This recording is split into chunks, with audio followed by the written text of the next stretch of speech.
Salut à tous, c'est Julien, j'espère que vous allez bien. On se retrouve aujourd'hui pour une nouvelle vidéo de pronostic de paris sportifs. On va parler de la troisième journée de notre championnat de Ligue 1. Pour une fois, une journée au complet. Pas de match reporté ou planifié à une autre date pour ce week-end normalement. De Bordeaux-Lyon, vendredi soir, jusqu'au Classico Paris Saint-Germain-Marseille, dimanche soir à 21h. Tous les matchs, les 10, devraient se jouer. C'est donc la première fois qu'on va se retrouver pour 10 pronostics sur la Ligue 1. Il y aura également des paris sportifs dans cette vidéo au nombre de 5. Ce sera les bons coups à tenter, je vous les donnerai en fin de vidéo. Mais maintenant, on est parti pour l'analyse de ces 10 matchs avec les 10 scores. La première journée avait été excellente, beaucoup de réussite que ce soit sur les scores, les résultats ou les paris sportifs, beaucoup moins pour la seconde. On va essayer de remettre les pendules à l'heure cette semaine pour cette troisième journée. C'est parti. Et je vous remercie également de l'engouement autour des vidéos Ligue 1 depuis le début de la saison. Franchement, ça me fait extrêmement plaisir. On a battu le record de vues la semaine dernière, 18 000. Franchement, je vous remercie. C'est vraiment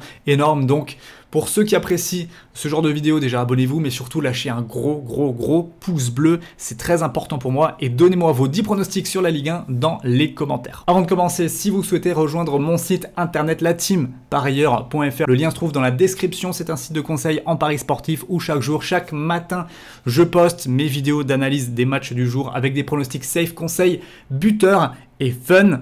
Il y a également des montants qui vont être mis en place, de la gestion de bankroll qui arrive, donc n'hésitez pas, si vous souhaitez vous abonner, le lien se trouve dans la description, on s'y retrouve très vite. Passons maintenant au premier match, vendredi soir opposant Bordeaux à l'Olympique Lyonnais, un match assez difficile à pronostiquer. Bordeaux est capable du pire comme du meilleur, mais avec l'arrivée de Gasset, je pense que c'est totalement le genre d'homme qui est capable de structurer un petit peu ce club, de lui faire du bien. Donc attention, les Bordelais maintenant, il y a eu la trêve internationale en plus où Gasset a eu le temps de travailler avec ses joueurs. Il n'est pas arrivé beaucoup de temps avant le début du championnat, ça s'est vu lors du premier match face à Nantes où c'était quand même vraiment pas mal. Ils ont ensuite réussi à gagner leur second match. Maintenant face à Lyon, là ça va être vraiment dangereux. Ça va être un gros match, un gros affrontement. Moi j'imagine bien un match nul pour ce match-là sur le score d'un but partout.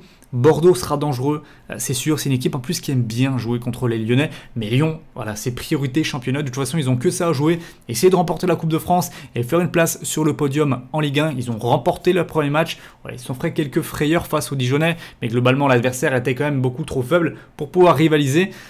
Lyon, en plus, il y a pas mal de joueurs qui ont la tête au départ, il faudra faire attention à ça. Dembélé, Depay, Aouar, faut pas trop que ça puisse affecter le sportif. Jeffrey Adelaide qui s'est blessé en plus récemment, donc là franchement, c'est pour ça que j'opte pour le match nul. Sinon, je pense que j'aurais dit victoire lyonnaise si tout l'effectif était concentré et concerné à 100%.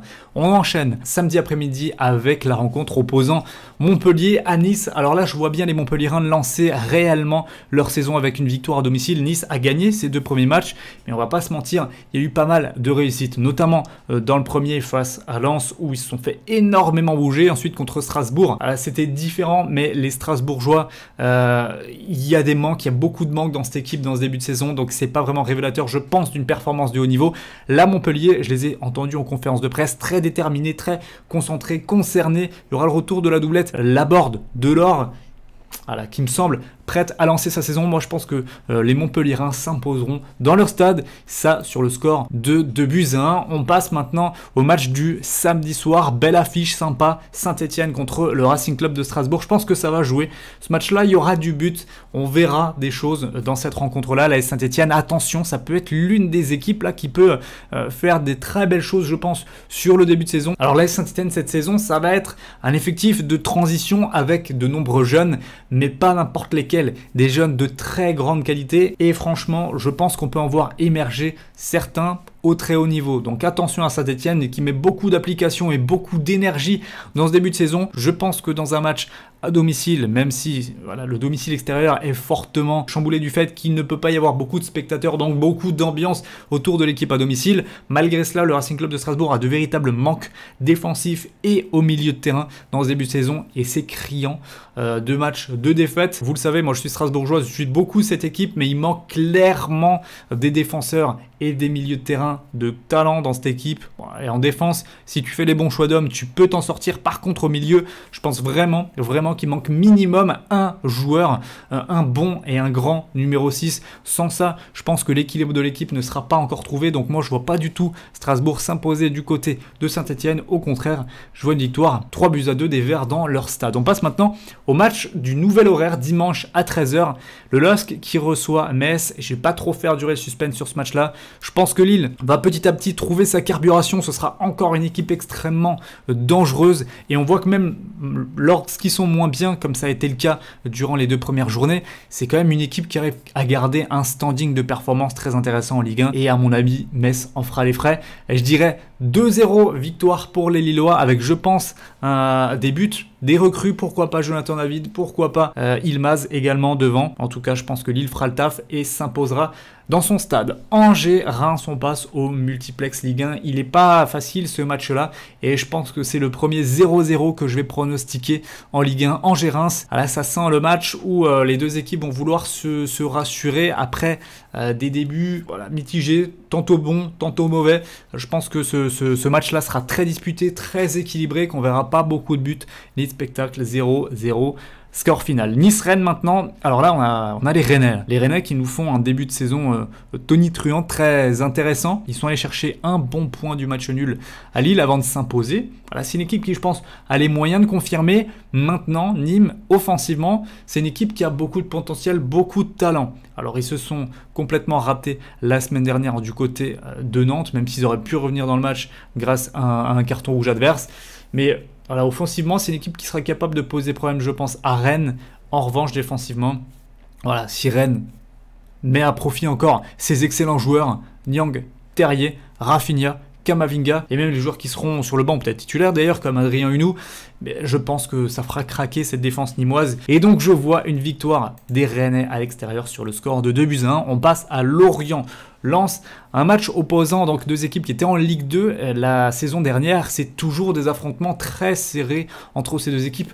Peu de buts d'écart, donc là aussi je vais voir un match quand même serré. Bon, c'est possible le match nul, mais moi je donne un petit avantage à domicile à Lorient qui a l'air d'avancer avec confiance, sereinement dans ce championnat. On les a vus face à Strasbourg, ils étaient menés à la mi-temps, mais ils se sont pas affolés, ils sont dans leur stade, ils sont chez eux, ils sont sûrs de leur force et ils ont fini par l'emporter. Donc là je les vois gérer ce match à domicile et prendre les 3 points sur le score d'1-0. Dijon-Brest maintenant, ça va être le même score mais inversé. Victoire des hommes à l'extérieur, les Brestois, je le sens bien, 1-0. Voilà, Dijon, ça me semble quand même très très compliqué pour eux encore cette saison. Ils la démarrent vraiment pas de la meilleure des manières et j'ai l'impression que ça va encore être une saison galère. J'ai l'impression que c'est une saison où la relégation ne sera jamais très loin. Donc je les vois céder face à Brest qui n'a pas été récompensé de ses efforts face à l'Olympique de Marseille qui a fait un super match. Et je pense clairement qu'ils ont les moyens de s'imposer cette fois-ci à l'extérieur. 1-0 sur la pelouse de Dijon. Je pense que l'effectif brestois est meilleur. Je pense que collectivement, cette équipe brestoise est supérieure. Donc moi, je les vois prendre 3 points logiquement. Monaco-Nantes, maintenant, ce sera le match avant le Classico. Bel affrontement, beau match. Monaco, je suis plutôt positif par rapport à ce qu'ils ont montré dans les 2 premiers matchs. Mine de rien, ça fait match nul et victoire, avec à chaque fois des aptitudes offensives très intéressantes qui ont été montrées. Et petit à petit, je pense qu'on va revenir également à une certaine solidité défensive, un bloc plus compact. Et je pense que ça va être aussi le cas du côté nantais. Donc je vois pas énormément de buts dans ce match-là. Je vais quand même dire une victoire 2-1 du côté de Monaco, mais c'est peut-être un petit peu optimiste en termes de nombre de buts. Je pense que ça pourrait être beaucoup plus fermé que ça. Il y a une petite victoire de Monaco, peut-être 1-0 plutôt. Mais en tout cas, je pense que Monaco ne perdra pas et qu'il n'y aura pas beaucoup de buts dans ce match-là. On passe maintenant au Classico. Le fameux Paris Saint-Germain-Marseille qui est quand même très délicat. On va pas se mentir.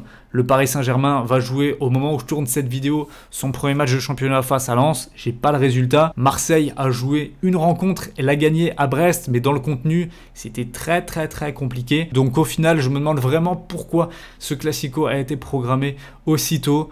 En plus de ça, actuellement, j'ai pas la moindre idée de qui sera dans la composition d'équipe des Parisiens. Covid oblige, on a beaucoup de joueurs qui sont en quarantaine, qui s'entraînent pas, où on sait pas vraiment maintenant s'ils sont sortis de quarantaine. Il y aura sûrement d'autres infos qui vont sortir d'ici à dimanche. Mais bon, vu que je vous fais cette vidéo le jeudi, et j'ai pas les infos, et bah le Covid complique quand même pas mal les choses à ce niveau-là. Donc en termes d'analyse, ça va être très minimaliste sur ce match-là. Je vous invite à me suivre sur les réseaux ou encore sur le groupe Telegram qui est 100% gratuit par contre et qui là se trouve aussi dans la description si vous voulez plus d'infos et si vous voulez toujours plus de pronostics. Mais moi, je vais quand même partir sur la logique et une victoire 2-1 du Paris Saint-Germain qui, quoi qu'il arrive, aura, je pense, une équipe compétitive. Si les Marseillais avaient montré plus d'emprise collective sur le match face à Brest, j'aurais dit pourquoi pas, mais là je pense que ça va être encore un petit peu trop juste. On sait en plus que les chambrages marseillais n'ont pas plu aux Parisiens, donc là à domicile je pense que Paris gagnera quand même cette rencontre, non pas sur un gros score mais arrivera à faire le taf. On passe maintenant au bon coup à tenter, j'en ai 5 et je vous les affiche tout de suite. On commence avec Laborde ou Delors, buteur côté 1,95 quasiment x2 pour la paire d'attaquants Montpellier-Rennes qui je pense s'imposera face à Nice, donc c'est un bon coup à tenter. Victoire de Saint-Etienne à 2,13, je le prends aussi. Victoire de Brest à 2,95, c'est plus risqué mais je le tente aussi. Franchement, belle cote. Et ensuite, ça suit l'analyse que je vous avais donnée, mais Monaco au nul et moins de 3,5 buts à 1,63, je le prends. Et Paris au nul et les deux équipes marquent quand même côté à 1,71. Voilà, je pense que Marseille a quand même les moyens de venir planter son petit but au Parc des Princes. Ils ont des atouts offensifs à faire valoir avec le retour notamment de Florian Thauvin. Donc j'attends ce match avec impatience, mais j'espère surtout en savoir plus au niveau de ce qu'on va pouvoir nous proposer sur le terrain pour miser et parier davantage sur cette rencontre. Voilà, c'était tout pour mes pronostics de la 3e journée de Ligue 1. N'oubliez pas le gros pouce bleu, c'est très important. Et donnez-moi vos 10 pronostics dans les commentaires. J'attends de tous vous lire. Sur ce, moi je vous souhaite un très bon week-end. Profitez du foot et de la Ligue 1. On ne sait pas jusqu'à quand ça va durer avec ce Covid. Et moi je vous dis à très bientôt pour de nouvelles vidéos, toujours sur le foot et les pronos. Ciao!